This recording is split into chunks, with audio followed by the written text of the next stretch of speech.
Som.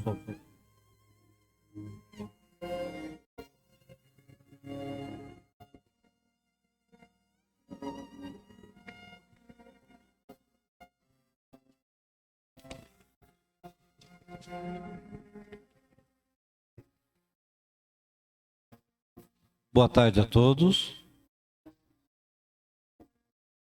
Eu acho que está meio baixo, ninguém ouviu direito. Vamos de novo. Boa tarde. Aí, tá vendo? Estava baixo mesmo. Sejam todos muito bem-vindos aos céus, Centro Espírita Obreiros do Senhor, a esta tarefa que é a Escola de Paz Eurípides Barzanufo, que apesar do nome Escola de Paz, ela não é exclusiva aos pais, mas a todos que aqui quiserem estar.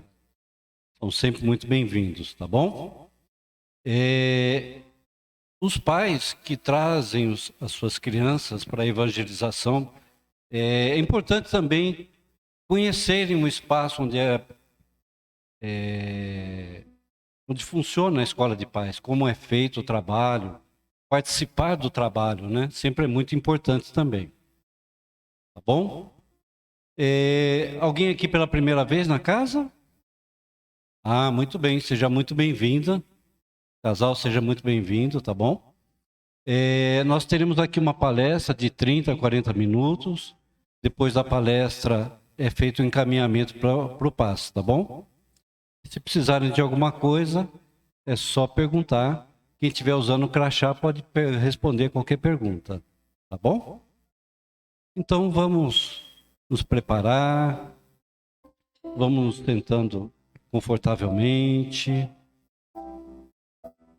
respirando profundamente, relaxando os ombros,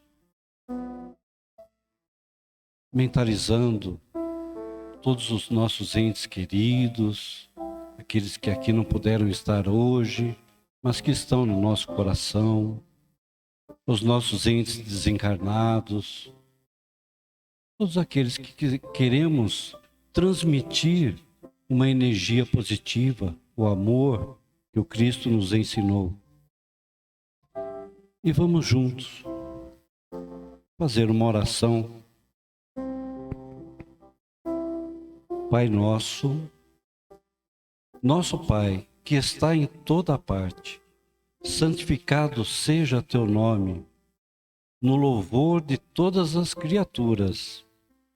Venha a nós o teu reino de amor e sabedoria. Seja feita a tua vontade, acima dos nossos desejos, tanto na terra quanto nos círculos espirituais. O pão nosso do corpo e da mente dá-nos hoje. Perdoa as nossas dívidas, ensinando-nos a perdoar nossos devedores com esquecimento de todo o mal. Não permitas que venhamos a cair sob os golpes da tentação de nossa própria inferioridade.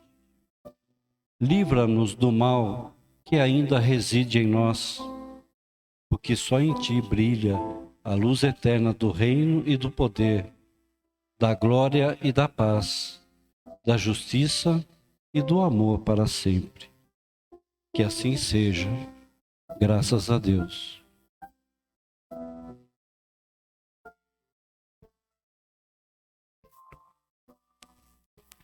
A nossa palestra hoje, o tema é coação e cooperação. O enfoque é a negociação entre pais e filhos. Olha que tema importante hoje, né? Para falar para a gente, quem vai falar é a Patrícia Nunes, professora, está aqui com a gente, e peço que todos a recebam com muito carinho. Tá bom? Patrícia, por favor.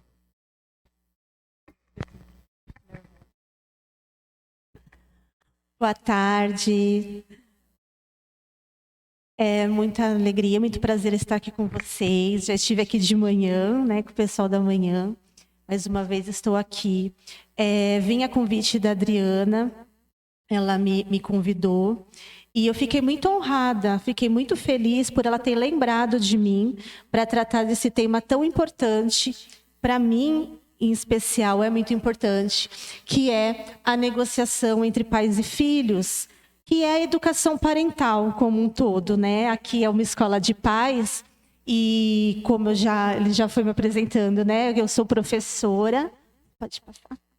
Meu nome é Patrícia Nunes, né? E eu sou professora, né? Sou pedagoga, psicopedagoga, enfim. E a educação parental, ela surgiu na minha vida justamente pela necessidade que eu fui encontrando durante o meu caminhar como educadora, da importância dos pais estarem juntos conosco, né, na educação. E não é porque os pais estejam fazendo coisas erradas e não sabendo, e eu vou ensinar o que fazer. Não é isso. É justamente ser uma ponte entre a criança, o adolescente e os pais. Porque as crianças, muitas vezes, elas me compartilhavam, né? Necessidades, carências, conflitos, dúvidas que muitas vezes eu não conseguia resolver para eles.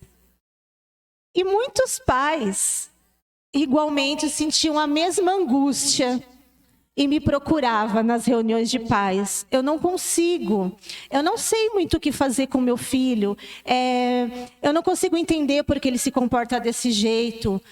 E muitas vezes essa dúvida, essa insegurança, essa dificuldade da comunicação entre pais e filhos, seja ele qual for a idade, né, mas especialmente na adolescência, onde que dificulta mais ainda,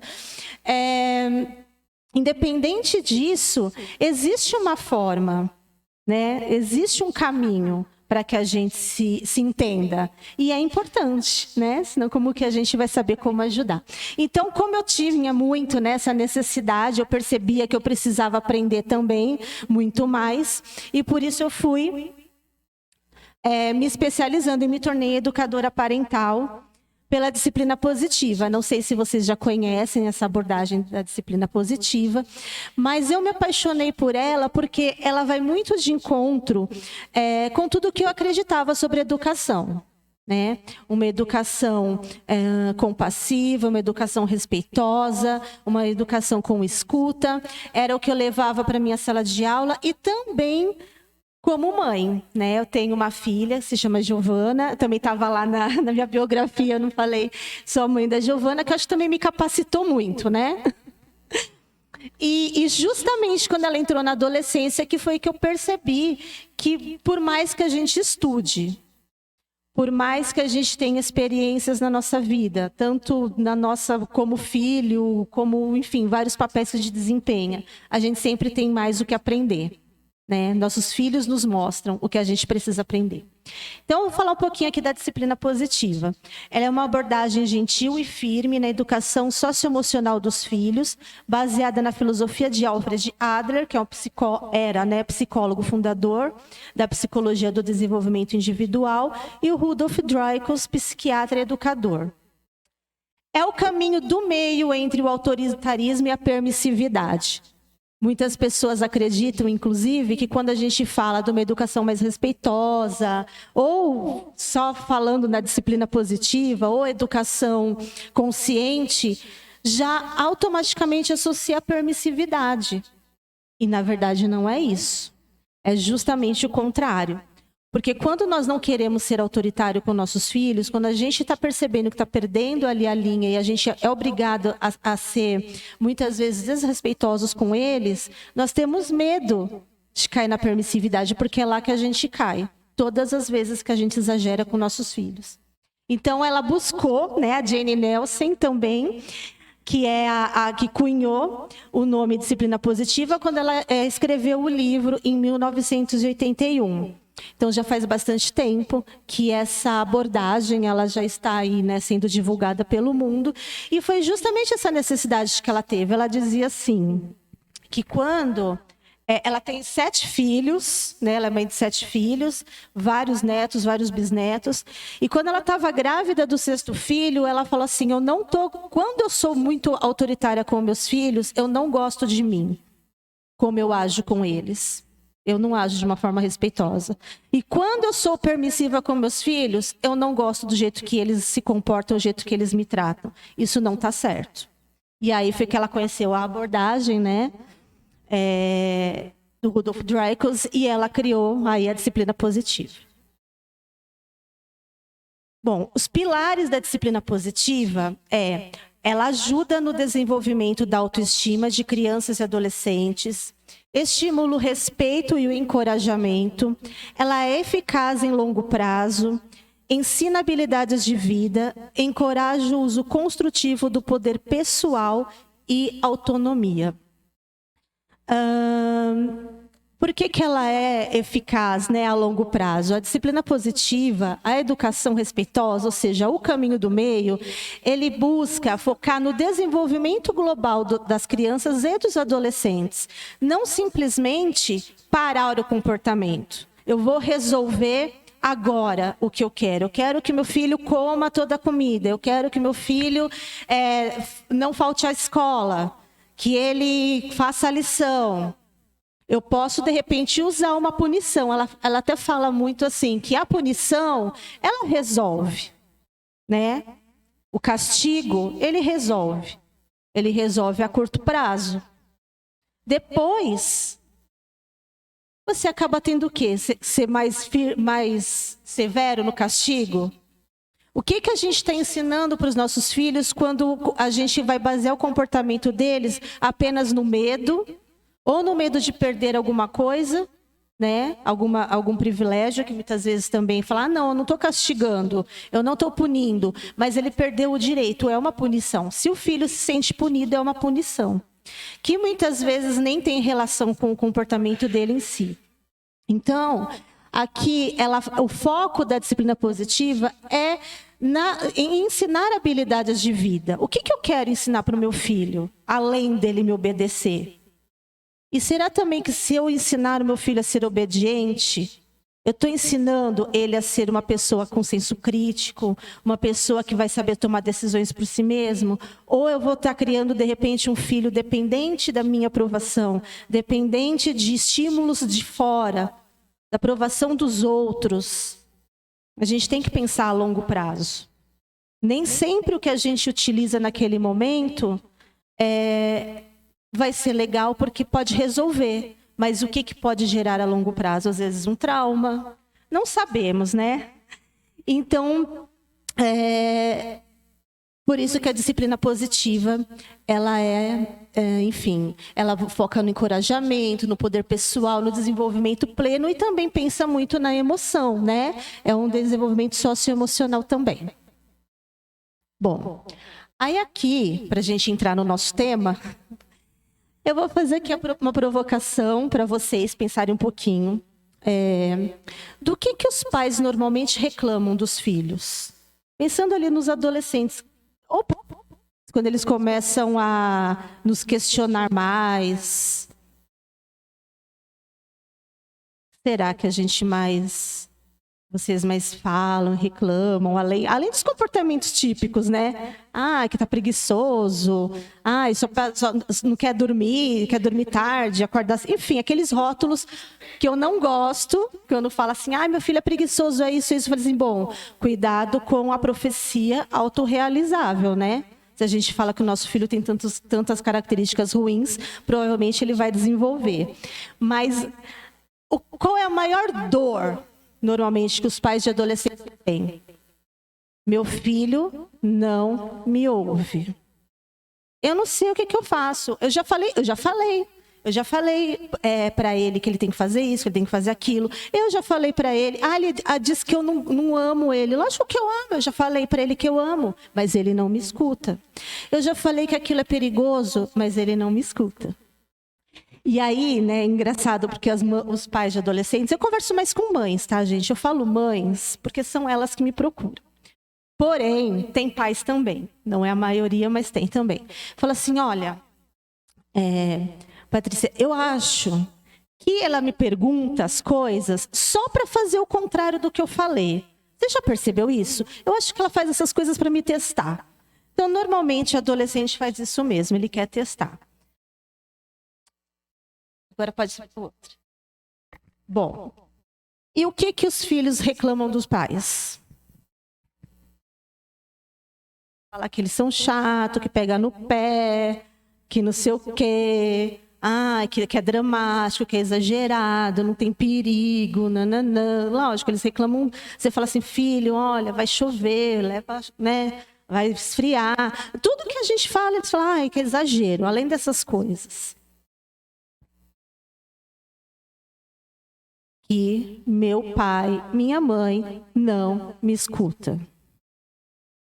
Eles não me escutam. Eles não sabem. Eu já conversei com meu pai, eu já conversei com a minha mãe, mas eles não me entendem. Eu, como professora, eu fiquei muitos anos dando aula para crianças pequenas, né? E a gente acha que as crianças pequenas não tem muito o que contar para a gente, assim, dos seus sentimentos. Parece até que eles não entenderam, né? A gente fala, criança não entende, entende muita coisa. E eles me compartilhavam muitos sentimentos, preocupações, medos. E eu perguntava assim para eles, mas por que você conversou já com a sua mamãe? Já, mas ela não me entende. Até as coisas que eles gostavam ou que não gostavam de fazer. Às vezes eles falavam assim, eu tenho aula de futebol, mas eu não gosto de futebol. Já falou para sua mamãe? Já compartilhou? Já, mas ela não me ouve.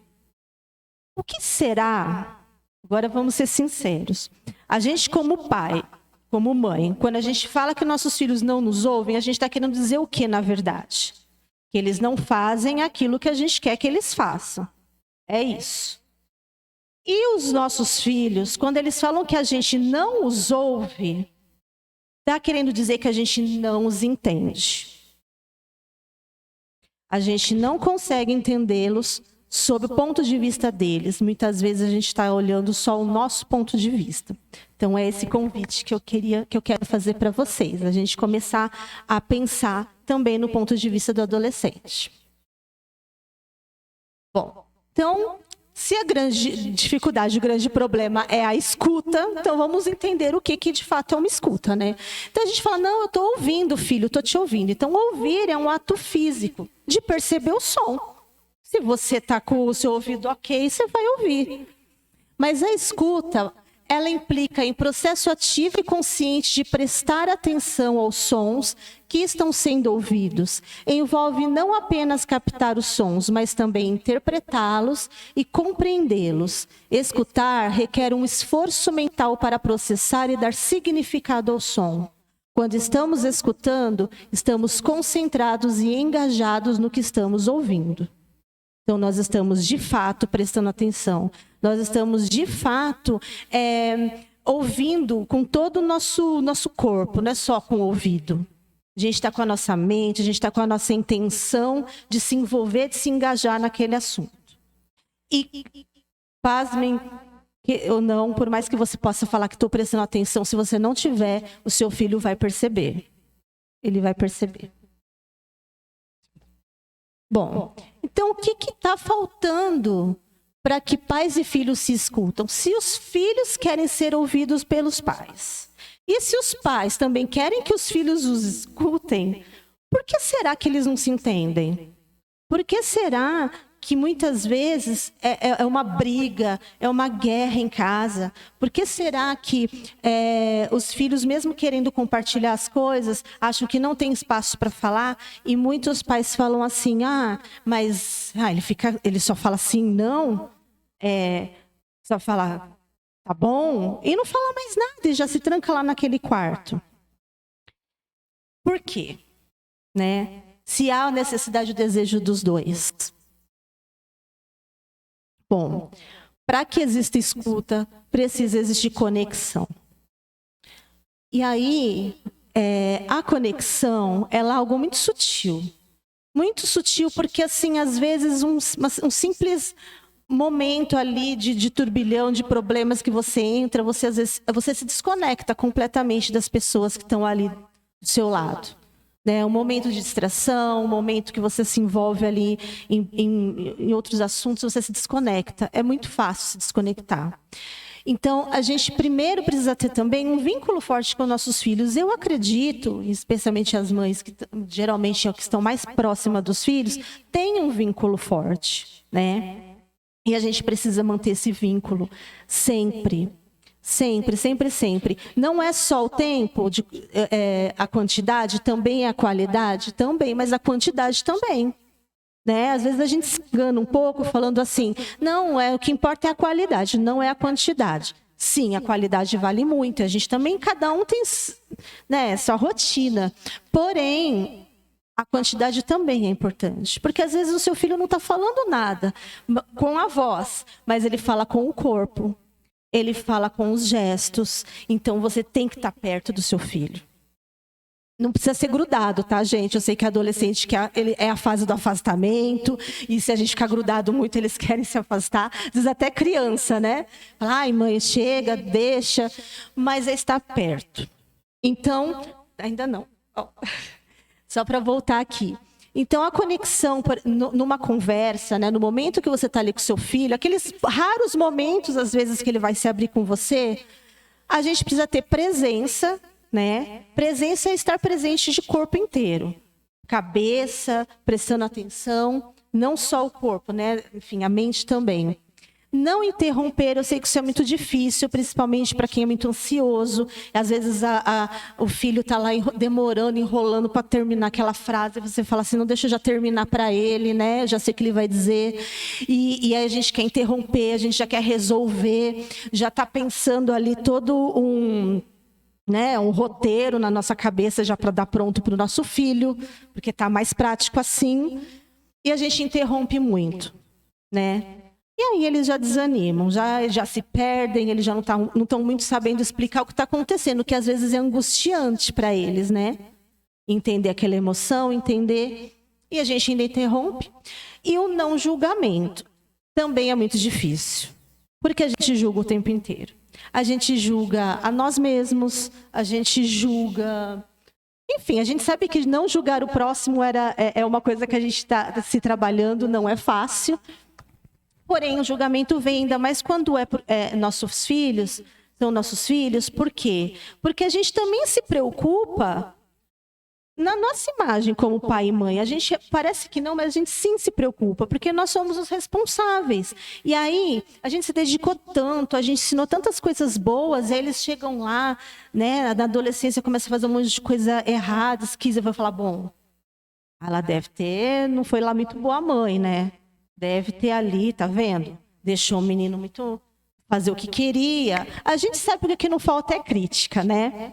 Para nosso papel de pai e mãe. Então, a gente tem medo também do nosso julgamento. Então, a gente julga. Só que no que a gente julga, a gente já desconectou. Porque a gente não está ouvindo de verdade o que o nosso filho está falando. Bom, aí o título, né, que eu achei bem forte, coação, né? A gente fala da coação, mas a gente quer cooperação. E o que é a coação? É forçar alguém a fazer algo contra a sua vontade. Normalmente, os filhos, quando eles se sentem coagidos, os pais não estão achando que eles estão coagindo, estão achando que estão fazendo aquilo para o bem deles. E é verdade, às vezes a gente fala assim, não, eu só fui um pouco mais firme com ele. E ele já entendeu que eu estou mandando, eu estou coagindo. De fato, você pode não estar coagindo de verdade, mas a forma que você comunica para o seu filho faz ele entender dessa forma, né? Faz ele entender que é uma coação. Então, ele se sente coagido. E a cooperação, que é contribuir, que é o que a gente quer, né? A gente quer que nossos filhos contribuam, atuem juntamente com os outros, colaborem, né? A gente se dedica tanto. A gente fala assim, poxa vida, eu trabalho, né? Eu faço várias coisas legais para o meu filho, e a gente fez um monte de coisa que ele queria. Agora eu só queria que ele colaborasse um pouco. Custa ele fazer a atividade o mínimo, não estou pedindo tanto. Custa ele lavar essa louça, que eu já falei para ele que é para ele lavar. E eu já falei para ele, eu quero tanto que ele me acompanhe lá, né, no centro, ou que ele tenha uma atividade, que ele se dedique à espiritualidade. Gente, por que custa ele não colaborar comigo? Né? A gente pensa às vezes isso. Mas eles, muitas vezes, não colaboram porque essa frase que é da Jane Nelson, eu acho ela assim, muito significativa, porque, voltando na punição, né? A gente costuma punir para corrigir comportamento. E ela diz assim, que crianças agem melhor quando se sentem melhor. Nós, adultos também, nós agimos melhor quando a gente se sente bem. Se a gente está se sentindo mal, se a gente está se sentindo coagido, se a gente está se sentindo humilhado, se a gente está se sentindo... esqueci a palavra. Injustiçado... A gente não tem vontade de colaborar, mesmo sendo adulto, mesmo sabendo que é importante colaborar. A gente não tem vontade e às vezes a gente não colabora. A criança e o adolescente também não. Então, se eles estão se sentindo mal, seja porque ele de fato está sendo obrigado e a gente não está dando espaço para eles de se posicionar, de escutar, ou seja, porque simplesmente ele não tem a nossa atitude e está se sentindo dessa maneira. Ele não vai se comportar colaborando. Bom, falando um pouquinho assim da adolescência, só para a gente entender por que é que eles nos desafiam tanto. Por que é que um dia ele está tão colaborativo, tão legal, tudo que eu faço está divertido e do nada... Esse menino, essa menina parece que se transformou em outra pessoa e começa a contestar tudo que eu falo, enfim, tudo que antes ela achava incrível que eu fazia, ela não acha mais. Porque é uma fase da busca pela identidade, de experimentação, testar limites. Eles precisam descobrir o seu poder pessoal. Então, por isso, eles, para descobrir o seu poder pessoal, muitas vezes eles testam e vão contra os valores da família. Aqueles valores que você fala assim, nossa, são tão importantes para mim, mas ele quer descobrir os próprios valores. Ele quer saber se aquilo que você ensinou para ele com tanta vontade, se aquilo faz sentido para ele ou não, se ele quer levar para a vida dele ou não. Então, ele, momentaneamente, ele vai testar outras formas de pensar. Isso não significa que ele não vá nunca mais, ou que ele vai abandonar aqueles valores. Não, muito pelo contrário. Se realmente... importantes. Se vocês realmente trabalharam isso na infância, é muito provável que ele vá levar para a vida dele também. Mas ele se sente no direito de querer testar, de querer descobrir. E muitas vezes os pais entendem isso como um desrespeito, como uma falta de amor, falta de colaboração. E passam a ser mais rígidos ainda com o adolescente. E aí ele acaba ficando o quê? Mais rebelde. E aí a disputa de poder acontece. E ele está em busca de autonomia e independência. Ele precisa desenvolver essas habilidades para a vida adulta, né? Então é até por isso que eles começam a se afastar um pouco da gente. Então veja, não somos nós que temos que nos afastar dos nossos filhos. São eles que se afastam de nós. São eles que dão... a medida do quanto a gente precisa se aproximar ou se afastar. E é por isso que a gente precisa de conexão. Senão a gente não entende a mensagem que eles estão nos passando. Às vezes eles estão nos afastando, nos agredindo, sendo grosseiros, e a gente acha porque eles não querem mais ficar perto de nós, e não é. Eles estão chamando nossa atenção. Eles estão buscando, de repente, um pouco mais de limite que a gente não está dando. Ou um pouco mais de espaço para tomar decisão que a gente também não está favorecendo. A gente não sabe. A gente tenta adivinhar, por isso que eu falo do julgamento. A gente fica tentando adivinhar o que nossos filhos estão falando. E nessa hora, a gente não vai entender a mensagem verdadeira. né? Então, eu quis trazer isso para vocês, para contextualizar que muitas vezes não é pessoal contra vocês, né? A gente fica tão irritado. A gente fala, meu Deus do céu, parece que, olha, eu tô toda trabalhada na paciência, eu tô trabalhada na calma. Aí chega, ele vem, me desafia, meu Deus, ele sabe que eu não gosto que deixa essa toalha molhada aqui, mas ele vai e deixa a toalha molhada. Às vezes também não é de propósito, viu, gente? Porque assim, o adolescente, ele também, ele fica meio desorganizado, porque o emocional dele tá desorganizado, ele tá tentando se entender, há muita coisa junto. São muitos desafios na vida deles. E eles ficam, às vezes, mais esquecidos mesmo, eles ficam mais desatentos, tem muito mais coisas perto de olho aqui na luz verde. Acende a luz, não? Gente, é que eu vou falando, eu tenho medo de perder a noção. E, então é isso, tá? Só para vocês não a levarem para o lado pessoal, isso ajuda também a gente ter um pouco mais de paciência com os desafios, né? Próximo. Bom, aí aqui eu coloquei assim um esquematizadinho só para deixar assim, né, um passo a passo. Eu sei que passo a passo não resolve nada se a gente não colocar assim, não fizer sentido para a nossa vida, né? Então a gente tem que buscar uma forma que faz sentido. Então, mas ajuda a gente a ter organizar nossa mente. Então, 4 passos para a cooperação que a gente busca dos nossos filhos. O primeiro é a gente demonstrar compreensão pelas ideias e sentimentos do seu filho. Então, quando a gente demonstra para eles que a gente compreende, que a gente aceita o que ele está dizendo, ou se a gente valida, isso não significa concordar, tá? Não significa que quando eu estou conversando, o nosso filho vem falar alguma coisa e a gente fala assim, nossa, você tem razão de sentir isso. Eu entendi o que você quis dizer, mas eu não concordo. A gente tem o direito de não concordar. Aliás, é o papel do adulto ser o contraponto para os nossos filhos, porque eles buscam isso. Mas a gente tem que ser nosso contraponto, fazendo-los pensar, mas sem invalidar. Falar, não, isso que você está sentindo tem nada a ver sentir isso, que exagero, que bobeira. Nossa, é drama.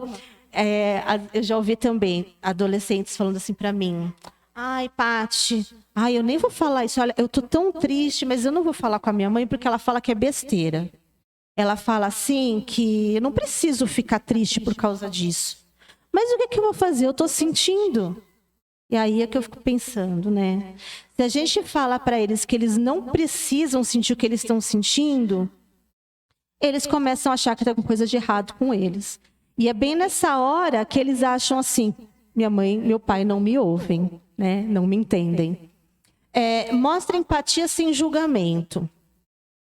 Você, né, em tentar se colocar no lugar dele, pensar, bom, se eu fosse adolescente, provavelmente eu estaria respondendo desse jeito também para o meu pai. Talvez não igualzinho, porque meu pai era bravo, meu pai me colocava de castigo, mas aí você lembra, bom, mas eu não coloco ele de castigo, então o que eu vou fazer? Eu preciso entender que ele, como adolescente, é isso que ele provavelmente... Eu pensaria se eu não tivesse o medo do castigo, né? Então, você tenta se colocar no lugar dele. Isso aproxima muito o adolescente. Compartilhe momentos quando você se sentiu ou se comportou de maneira similar. Provavelmente, né, como eu falei, se a gente tentar se colocar no lugar deles, a gente vai lembrar de situações parecidas que a gente viveu. E se a gente compartilha com eles momentos que a gente também teve essa dúvida, momentos também que a gente teve esse desafio, a gente eles começam, aliás, a se aproximar da gente. Eles falam assim, poxa vida, minha mãe, ela está entendendo o que eu estou falando. O meu pai é uma pessoa que é possível de eu conversar. Então, quando estiver acontecendo alguma coisa mais complicada, eu posso falar com ele que ele não vai surtar, porque ele também já passou por isso, né? É muito importante. Compartilhar seus pensamentos e sentimentos. Aqui, por exemplo, se você está numa situação desafiadora com o seu filho, ele não está estudando, você está com medo dele ser reprovado, enfim, aí você começa a endurecer ali as regras e um monte de coisa, ele fica nervoso. Não está dando certo. Você precisa compartilhar com o seu filho, ser bem honesto e sincero sobre o que você está sentindo em relação a isso. Filho, eu tô com medo de você reprovar. Eu tenho medo de você fracassar. Eu tenho medo pela sua segurança. Também é um conflito muito grande a gente querer deixar, né, nossos filhos saírem, eles querem sair e a gente, enfim. Tenho medo. Não tem problema a gente falar para os nossos filhos dos nossos sentimentos, sabe?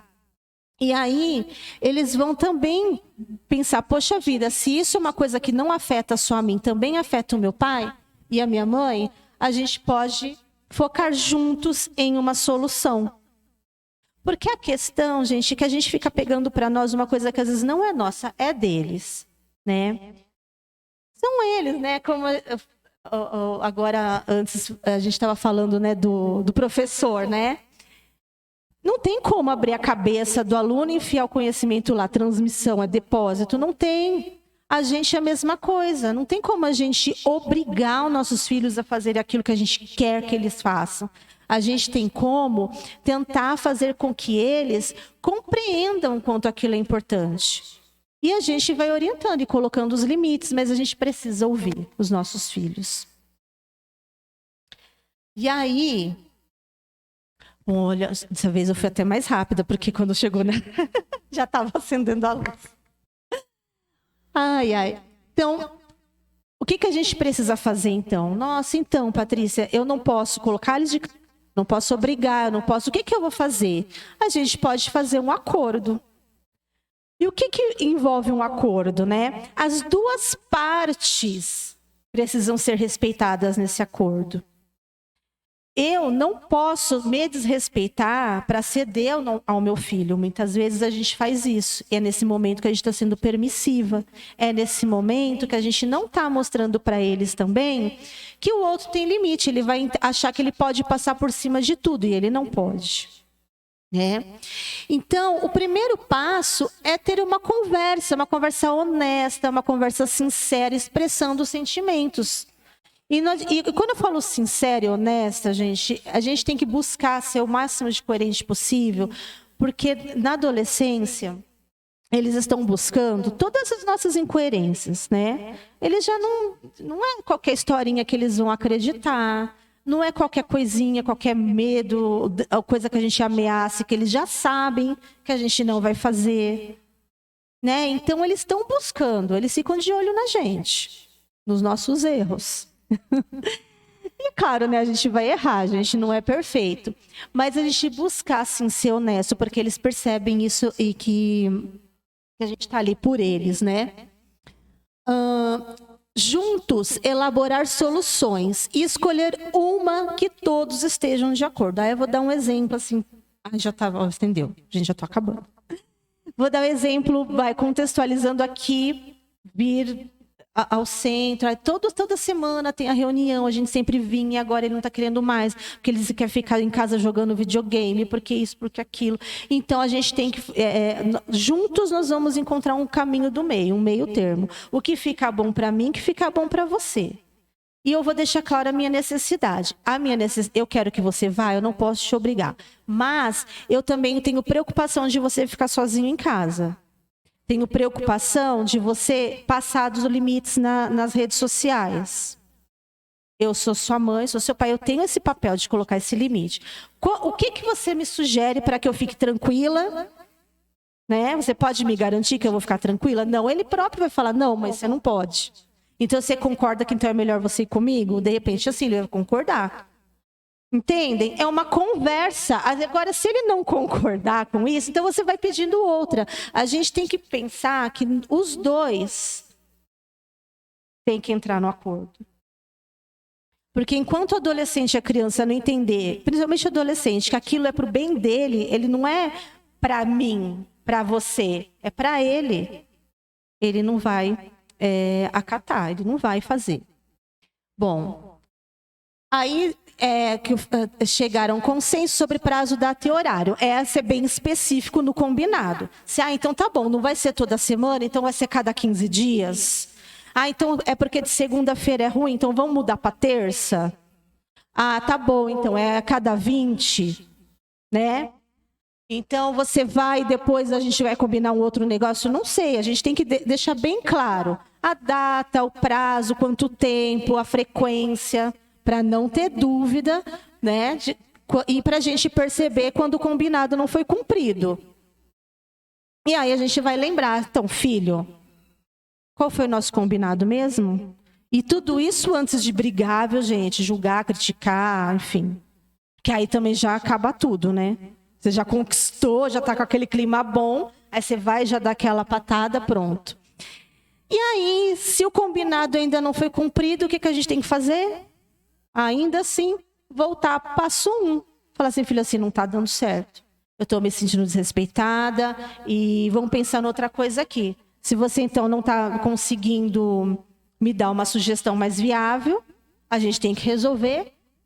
Aí você planeja o que você vai fazer, avise a todos, né, o que você planejou e você haja de acordo com o que você prometeu que ia agir. Eu acho que é aí que está a firmeza, que muitas vezes a gente perde a mão e aí a gente acha que ser firme é ser agressivo, é ser rígido, é não abrir mão das nossas crenças. Não. Ser firme é você ser coerente com aquilo que você combinou com seu filho. Afinal de contas, você também merece respeito. Ele merece e você também. Então, esse é o caminho do meio que eu sugiro a vocês. Eu espero, né, que vocês tenham gostado. Muito obrigada. Essas são minhas redes sociais, né? Se vocês quiserem tirar dúvidas comigo, né? Eu tenho uma página, o Adolescer na Real, que lá eu falo muito sobre adolescência, reflexões parentais, é sobre a parentalidade em geral, sobre as nossas dúvidas, nossos conflitos, né? Porque, afinal de contas, pai e mãe também, enfim, também tem seus medos, também tem suas dúvidas. A gente não nasceu sabendo tudo. E é isso, gente. Muito obrigada.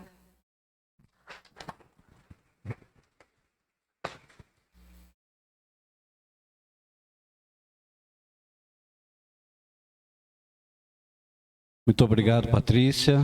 Em nome da Escola de Paz, agradecemos e convidamos para outras palestras, tá bom? Gostamos muito, né?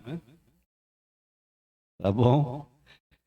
Então, vou pedir só um minutinho, que é para a equipe do passe se dirigir à câmara, enquanto nós permanecemos aqui na sala, aguardando o momento. Tá bom? Se alguém quiser tirar alguma dúvida com a Patrícia, ela vai ficar aqui mais alguns minutos, tá? Aproveita, hein? Aproveita. Tá bom? Então vamos novamente nos sentando confortavelmente, relaxando os ombros, sentindo essa música de fundo, esse ritmo, essa harmonia tão gostosa, sentindo que toda a espiritualidade, até esse momento aqui, estava cuidando de todos nós, nos tratando, mesmo que a gente não saiba pedir o que precisamos, com certeza, Jesus e toda a espiritualidade do bem que aqui está, sabe das nossas necessidades. E assim vamos mentalizando a figura de Jesus, um abraço tão gostoso, tão fraterno, nos sentindo acolhidos e agradecidos por este dia, por esta palestra de hoje, por estarmos aqui todos reunidos, nesse lindo sábado, esse sol gostoso. Obrigado, Pai, por estarmos aqui, recebendo todo esse amor, todo esse tratamento espiritual. Vamos vibrar por todos os nossos parentes, nossos entes queridos, os nossos irmãos necessitados, a todos aqueles que estão em situação de rua, no hospital, num presídio, ou no manicômio, e que somos tão necessitados. Obrigado, Pai, que assim seja. Graças a Deus.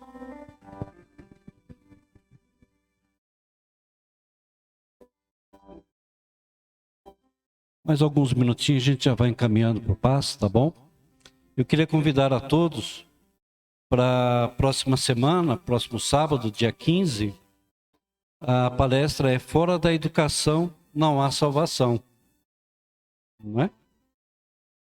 Educar-se e educar.